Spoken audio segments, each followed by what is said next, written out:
do a lot of teaching, so that's the bulk of my work. I teach a variety of age groups. So I teach in primary schools, which is kind of age 5 to 11, in our local secondary school, which is 11 to 18. I've got a few private lessons, and then I have some adults. We either do regular lessons or it's a kind of short-term intensive course. And I run a piano studio. This is new, called Cotswold Piano Studio, which I guess is a studioless studio because the teachers all go into schools, which is quite interesting. But we started that about 18 months ago. So it started with just me having way too much work. Then I brought somebody else on.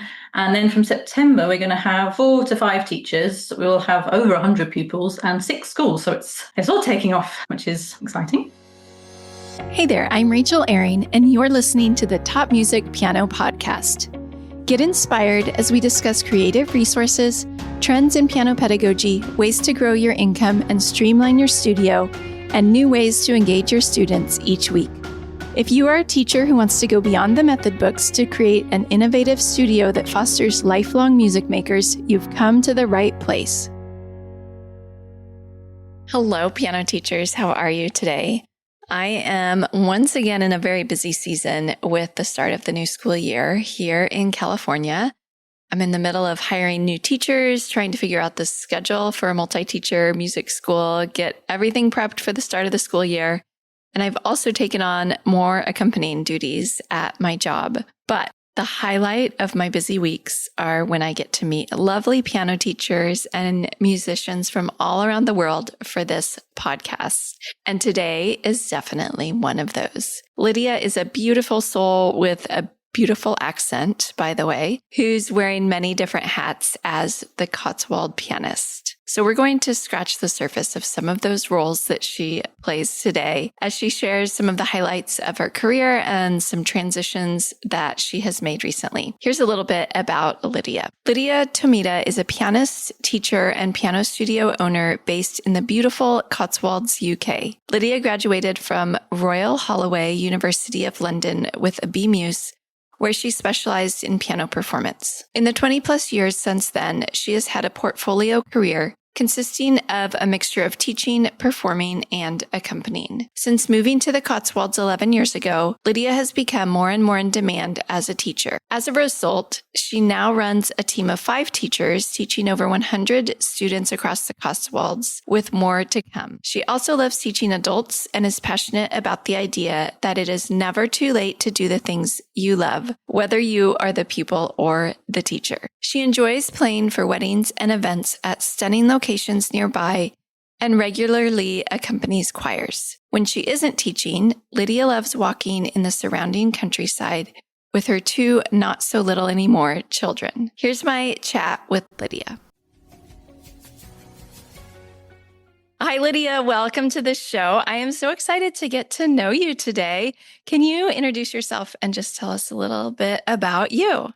Okay, hi. Thank you so much for inviting me. I was really quite shocked when I saw the message on my Instagram page, but this is my first ever podcast, so very exciting. So I'm Lydia. I'm a pianist and a teacher, I guess portfolio musician, we call it, don't we? And I'm based in the Cotswolds, which is, I don't know if you've ever been here. It's a very beautiful part. No, you should come. Very beautiful. We'll do it in person next time. So it's a really, really beautiful part of the UK. I do a lot of teaching, so that's the bulk of my work. I teach a variety of age groups. So I teach in primary schools, which is kind of age 5 to 11. In our local secondary school, which is 11 to 18. I've got a few private lessons.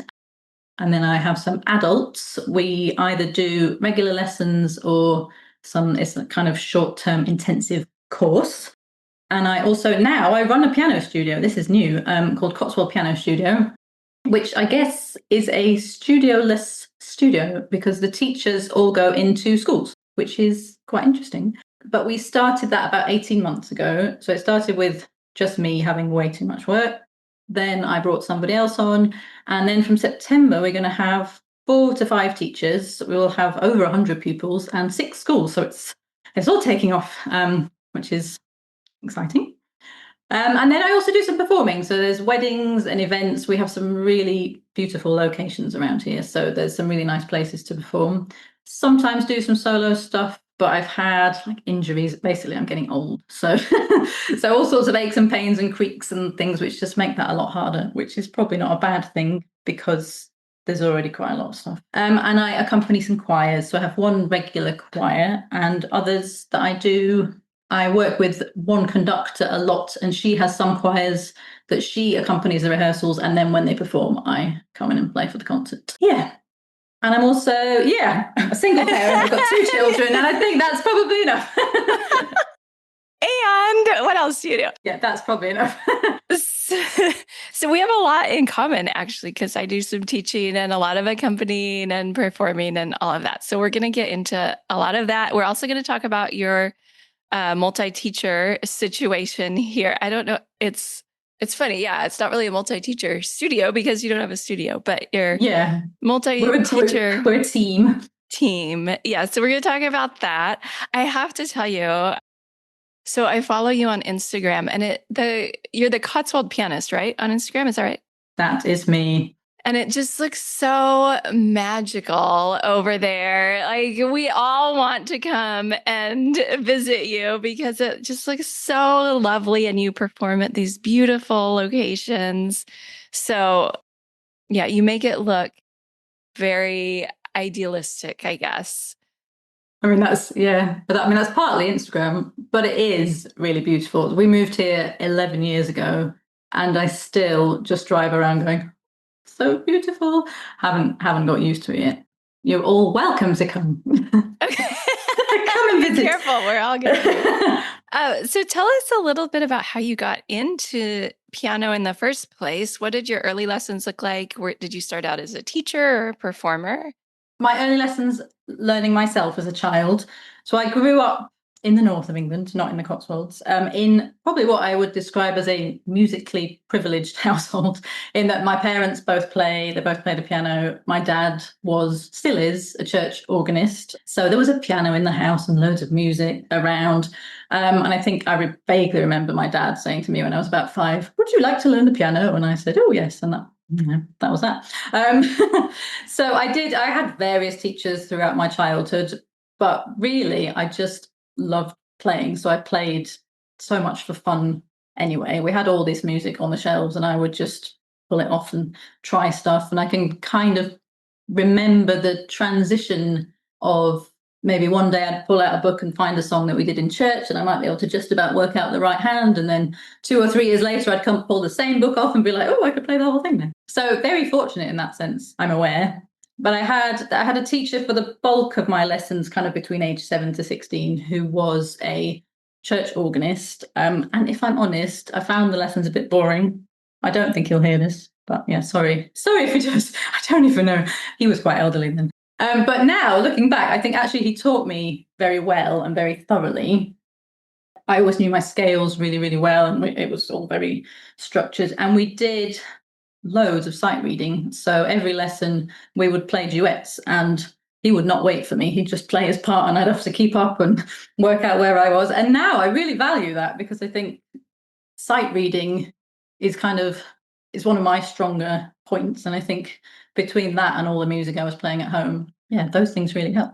I had kind of a similar thing. I mean, my parents weren't musical, but they were very supportive. And I always had hymnals and books. You know, we would go to an actual music store and I would browse through the books and pick out a couple. And so I always had music that I was just playing or sight reading at home. I didn't necessarily love practicing what I was supposed to be practicing, Yes. but I loved playing. That's exactly the same. I think that it served me really well as an accompanist and a performer, just to be able to sit down and play and sit down and sight read. So I think that it sounds like we were kind of similar in that way. We just loved to play, and so that's what we did. Yeah, and it took me a while to realize, when I became a teacher myself, that other kids aren't really like that. Because even when they would come and they hadn't practiced, and I'd be thinking, well, don't you just want to play the piano? Like, isn't that?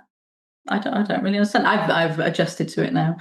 I also wonder sometimes if if I had been a teenager now instead of in the 90s, so like back then, we didn't have all the on-demand stuff, did we? So there was like kids TV between 3:30 and 5 p.m.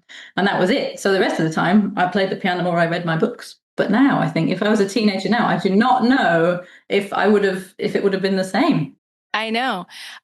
My family actually didn't have a TV and we lived out in the country. So I was bored. I played purely out of boredom sometimes because what else was I going to do? It was either read my book or play the piano. So that's what I did.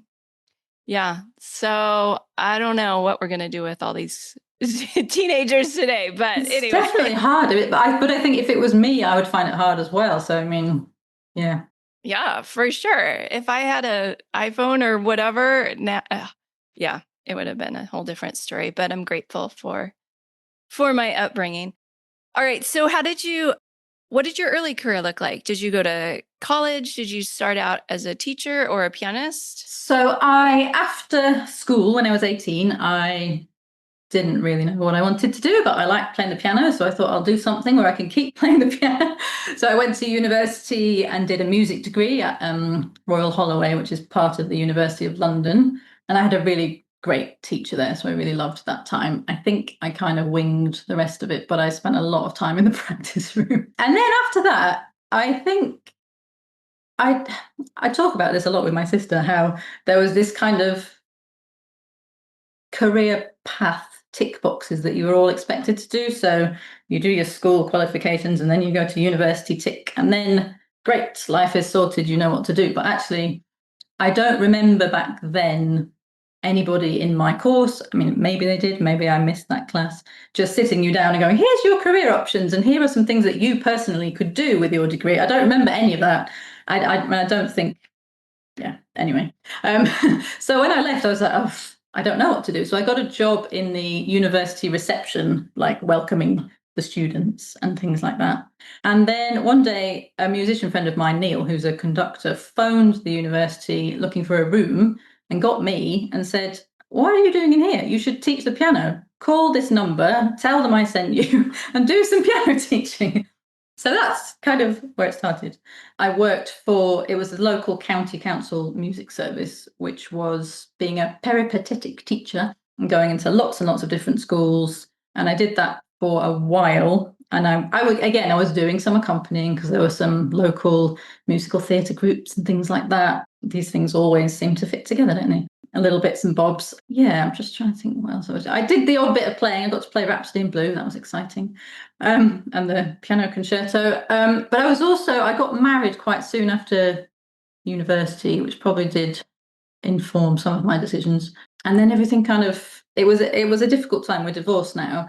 And it became quite difficult to keep all of that stuff going. So I was thinking back on it all in preparation for this and how my journey as a teacher and musician hasn't been kind of like a steady upward thing. It kind of trickled up and then everything kind of got difficult and stopped. And to be honest, in the early years of our marriage, we didn't even have a piano for a while. And then I had children and a lot of things stopped until we moved to the Cotswolds when it all got resurrected and revived again, which is kind of bit by bit. Yeah. So tell me about that. What happened when you moved to the Cotswolds? Yeah, so we moved here. My parents had retired here also, so we weren't really following them, but it kind of worked out like that, which was really good. And all sorts of things just built up. So I went to a mother and toddler group with my daughter, and there was a lady there, and she said, oh, I'm a piano teacher, but I'm moving. Can you take on just these 3 sisters? And at that time, I hadn't done any teaching for ages. I was feeling a bit wobbly about it all. I was like, oh, I'll give it a go. So I would go to their house once a week and teach the 3 sisters. And then they invited one of their friends who I taught, who now is applying for music college. That's exciting. And then there was another, maybe 1 or 2 friends that they wanted me to teach. And I said, well, actually, it's getting a bit difficult with childcare. Do you not have a teacher in your school? And they said, no. And I thought, oh, maybe I can be the teacher in the school.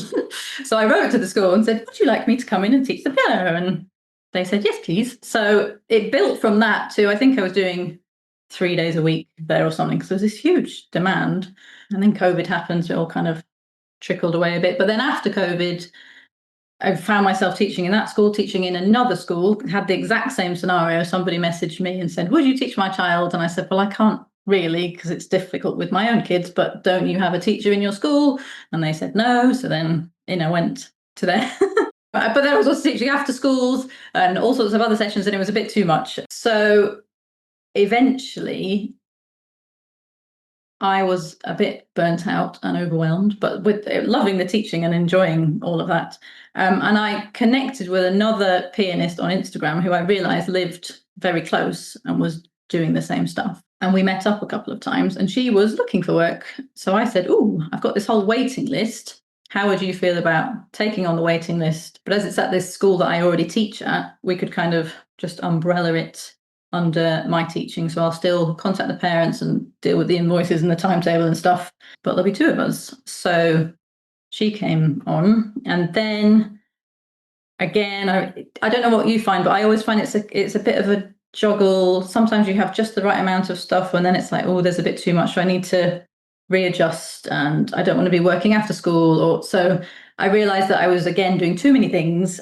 And then I connected with another teacher on Instagram, lovely lady. And we met up as well, and she was looking for work. So I said, oh, how would you feel about taking on this school? And she was very pleased to take on this school. And it's been really good because I find with teachers, we're all at different stages where we love a particular kind of teaching. So now I have a job at a secondary school, which is older children, which I wouldn't have really wanted to do earlier on, but now I really enjoy. And I was finding the number of 6 and 7-year-olds I was teaching was getting a bit much. Whereas she was really keen to come in and teach. Yeah, she was really keen to come in and teach 6 to 7-year-olds. So that worked really well. And then another local teacher emailed me and said, I'm retiring. I've got 3 schools. Do you want to take them on? So that's how I then ended up finding another teacher. And that's how we got to where I am now. Okay, so that's where we are. So I want to talk about this idea of going into the schools because I'm not sure that that's a thing over here. Is that a thing in England or in the UK where this is common to have a piano teacher for a specific school?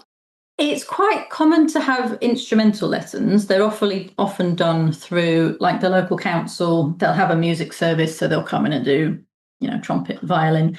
But it seems less common that they offer piano lessons. But it is fairly common for a school to have a private piano teacher working in the school during the school day. And it works quite well usually. I haven't really heard of that over here in the States. And I'm wondering why and if it is something that could be an option. Like, are you hired by the school or are you an independent contractor? So the teaching I do in a secondary school, which is the older children, they employ me. So they organize all the stuff and then I fill in a timesheet. But for the other schools, the younger children, we go in as self-employed teachers. And basically the school will say to the parents, if you want piano lessons, email Lydia directly. So they email me and then I just deal with it, invoice the parents directly. And then I'll just have to go back to the school and say, this is the timetable, is little Johnny doing swimming or whatever at that time. But really, it's passed over to me. And then are you pulling the kids out like during their free periods or something like that? They just come out. I mean, these are young children, so they'll just come out of lessons. But a couple of the schools prefer that we come in the afternoon so they don't miss maths and English. So often they'll be missing a little bit of PE or art and try and switch it around a bit so that they're not missing the same stuff all the time. I see. Okay. But also the lessons are only 20 minutes, which sounds very short, but I think that makes it a bit more manageable because they're only missing a little bit of a lesson. Yeah. So tell me about that. How do you fit everything into 20 minutes? And is it a 30-minute slot, but the actual lesson is 20 minutes? So no, it's just 20. It's like somebody described it as speed dating, but for piano. Well, the first thing is you just have to have a completely different mindset in that you won't fit everything into 20 minutes. So you kind of have to accept that it will take a longer period of time to cover the same things. But in a way, for the younger ones, once you get your head around it, I mean, one of my teachers who've been teaching privately mostly absolutely loves the 20-minute lessons because by the time you get to 20 minutes, they kind of start flagging and then they're off. And also it's the only way really to get in the number of pupils that want lessons, I suppose, unless we did group lessons, but that's another, that's a whole other thing. Yeah. Okay. And then are you picking them up from class? And I'm asking these questions selfishly because I have kind of a similar situation where we take kids out of class. Depends on the school. Yeah, usually I go and get them, or I can timetable them. I mean, then these are not large buildings, so often they're just around the corner. Timetable them so that all the ones in the same class are one after the other. So they're literally just one in, one out situation. Yeah. And then what's your teaching space? Are you teaching like in a choir room or do you bring in a keyboard? What do you do? It depends on the school. The one that I'm in most of the time, I teach in the library. They've got a very nice Yamaha upright piano, which the school fundraised for years, actually, when I first started teaching there. So that's really nice. It depends. I don't take a keyboard into any schools. Most of them have already got a piano, which often isn't used for anything else. It's just finding the space. Some of these schools are really little. They're like little countryside schools. So often it's the school library or the room next to the office that isn't being used for that time, but they tend to find a space for it. Okay. So you found that the schools have been supportive of you and what you're doing? Yeah, definitely. They always, I think for schools, it looks good if they can say, we offer this whole range of things. And parents love the fact that it's not another thing that they have to work out how to get to after school. That just happens during the day and then it's. Do you find that it's harder to, I guess, communicate with the parents and get support from the parents because you're not interacting with them every day or every week? That probably is one of the challenges. One, the fact that you don't see the parents regularly. So the communication is on email. And I mean, you probably know it's quite hard to get tone across in email. So I'm trying to be warm and kind and encouraging. So that is a challenge. I think, so we use My Music Staff, which is great because then you can put the lesson notes in there. So just trying to encourage the teachers to send those straight after the lesson and say something really positive and keep the parents feeling good about the lessons. And then trying to look for other opportunities to see the parents, like recitals. I did wonder, actually, this hasn't even happened yet, about having some kind of studio, like closed Facebook group, so that we can have communication between teachers and parents just a bit more regularly, so they can get to know us a bit more. Yeah, that's a good idea. So talk to me about the transition from being a solo teacher to now managing a team of teachers. How has that been? What have the joys and struggles been along the way? But it's quite interesting. I didn't know until recently that I quite like admin. And I was thinking the other day, I think, Amy Elmore, I get her emails, and yeah, she sent an email about how things you've done in the past can be useful for your present. And I was thinking, actually, the fact that I left university and then the first thing I did was worked in an office. So I was doing all this administration and stuff, has turned out to be quite useful. I really like working with a group. I think piano teaching can be quite isolating. Certainly when I look back to when I first started, I was just really didn't know what I was doing. And there wasn't really the internet then either. I mean, there's so much benefit, isn't there, to all the different groups you can reach out to, and people are always available. So I really wanted it to be something that, on the one hand, is a really good service to schools and to students, but also is a really good service to the teachers and for them to feel kind of supported and encouraged, and that they've got somewhere to ask questions. I have found I'm probably a bit of a people pleaser, but the balance between, if you're managing someone but you're also good friends with them, it takes a little bit of working out, how do we put the boundaries in place and the expectations in place. I mean, everybody I've hired, I already like and trust and know that they're going to do a good job.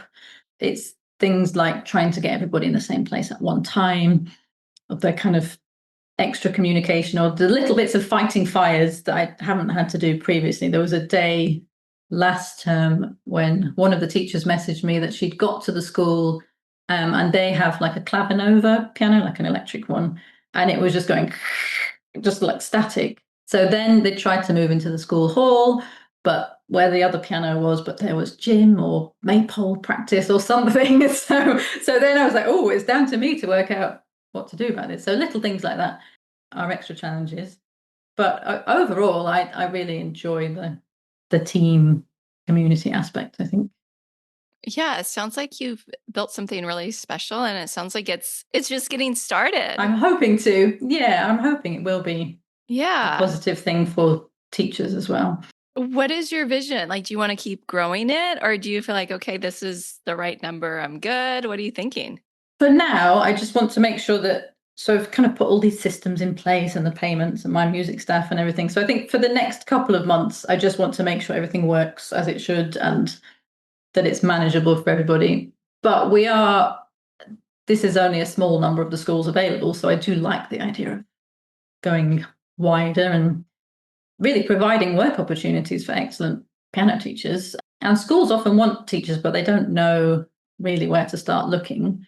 And one of the things that I've noticed is that when I started teaching in the secondary school, which is the older children, a lot of them will come in having had piano lessons. I'm trying to word it in a good way, but someone comes and they've learned piano for 5 years, and this literally happened. Put Fur-Elise on the piano with every single letter written in red pen, but you couldn't point at one note and have it recognized. And I know that we all have different approaches, and like with Piano Safari, maybe you actually can't name a note straight away, but you can read intervally and all that. But I just thought it would be really great if the pupils at the young level are getting really good teaching, so that then when they move on to the other schools and the teachers take over, they can just run with it instead of kind of having to look at all the foundational stuff again. Yeah, I can't remember why I was saying that, but yeah.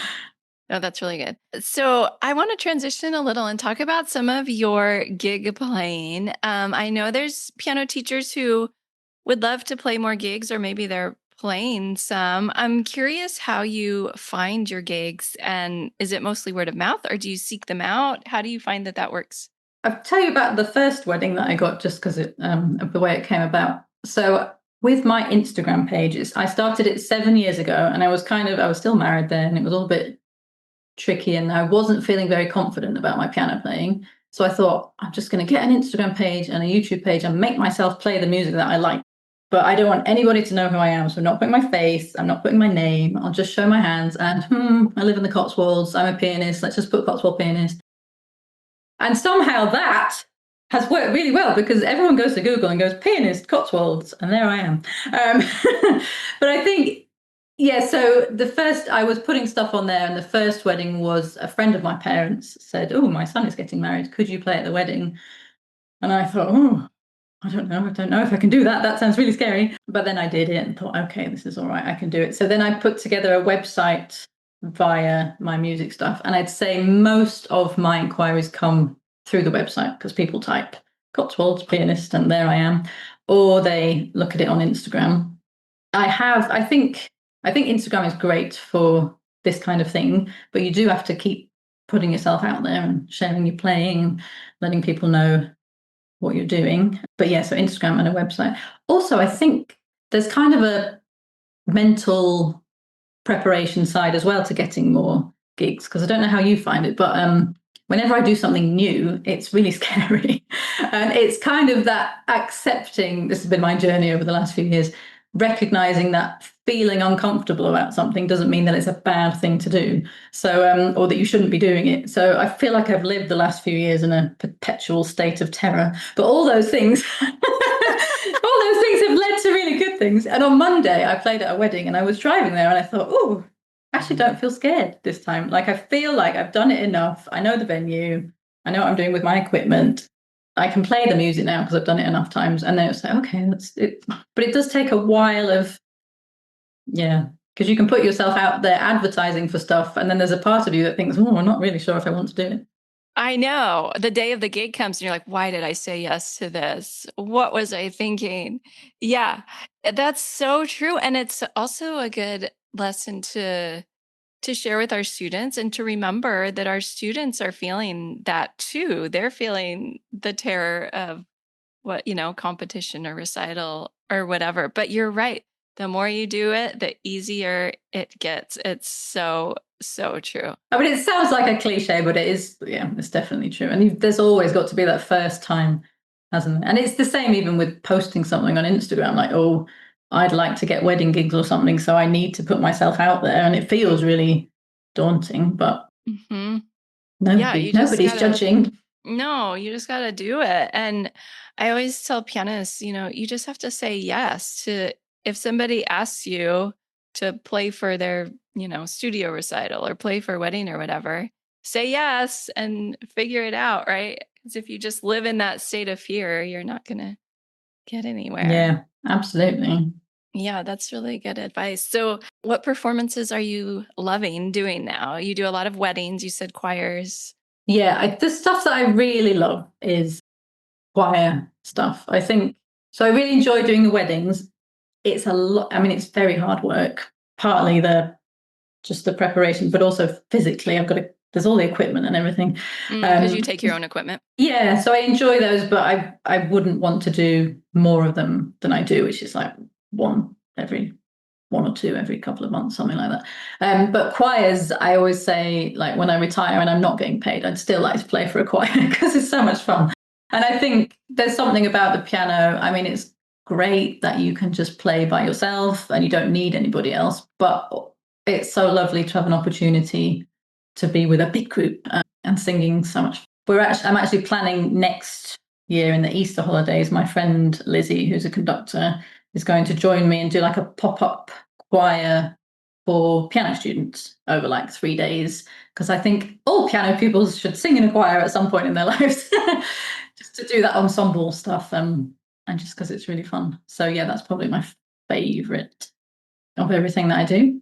Can you talk just a little about the repertoire that if you're choosing repertoire, let's say for a wedding or for a party or something, do you just pick out stuff that, like, what do you play? What do you like to play? What's been quite good is that it's built up over the years. So now if I'm doing something, I can look through what I've already got and then maybe add one or two. And basically, I've just built it from the first wedding I did, which they said lots of Taylor Swift.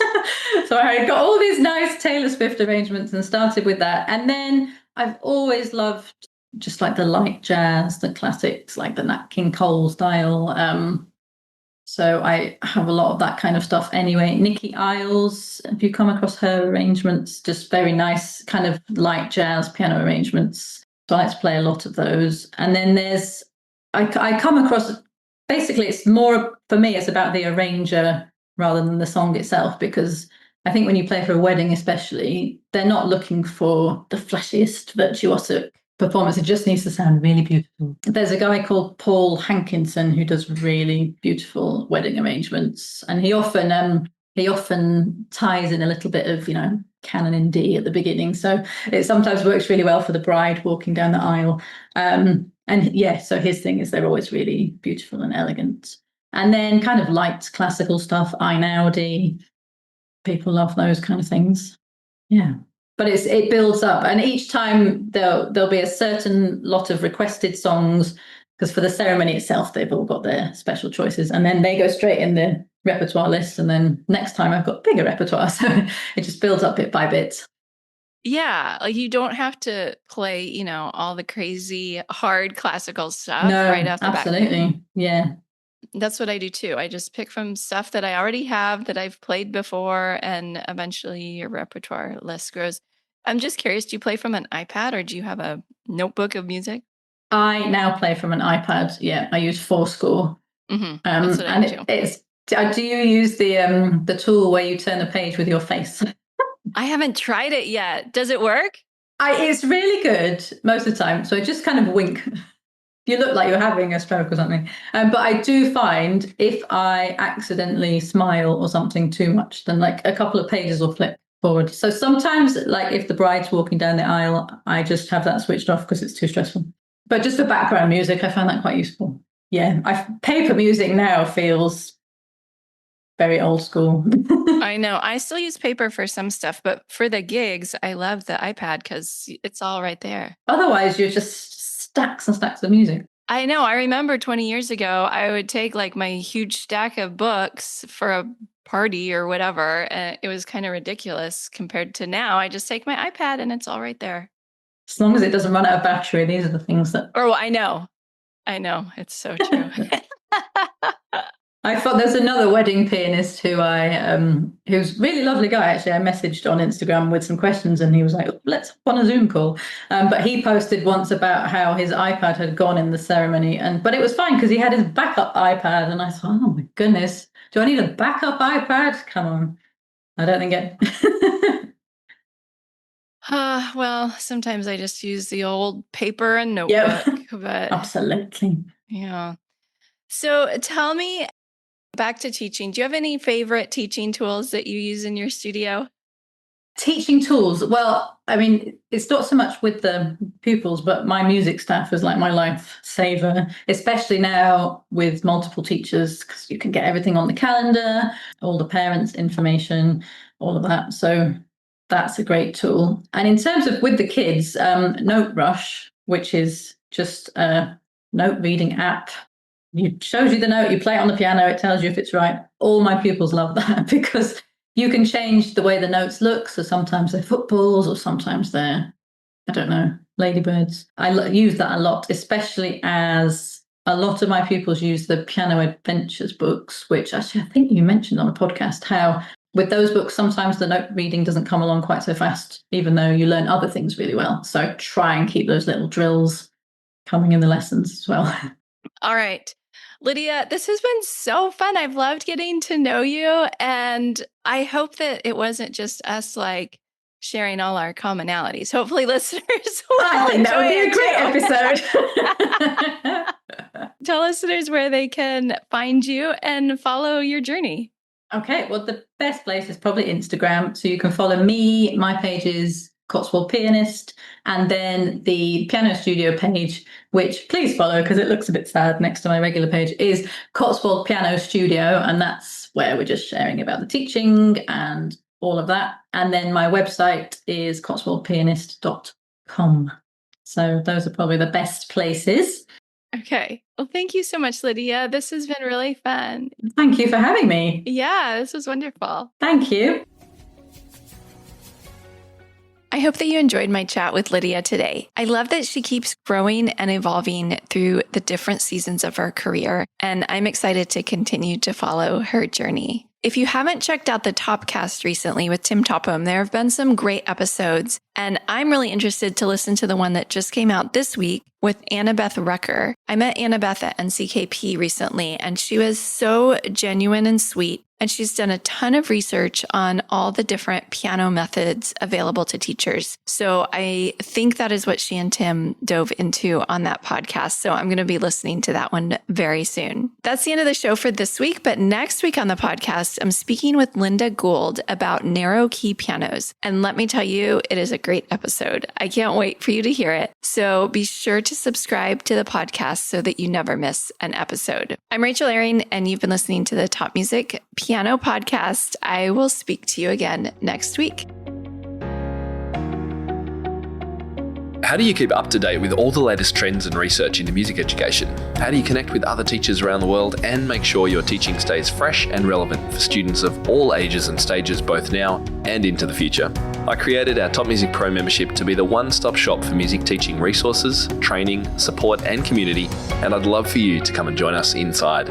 With over 40 comprehensive training courses, hundreds of teaching demonstrations and lesson plans, free monthly sheet music, discounts and all the business and pedagogy support you could ever need, Top Music Pro is the community you've been looking for. If you're ready to level up your learning from the podcast and join thousands of other teachers in our global network, head over to topmusicpro.com today.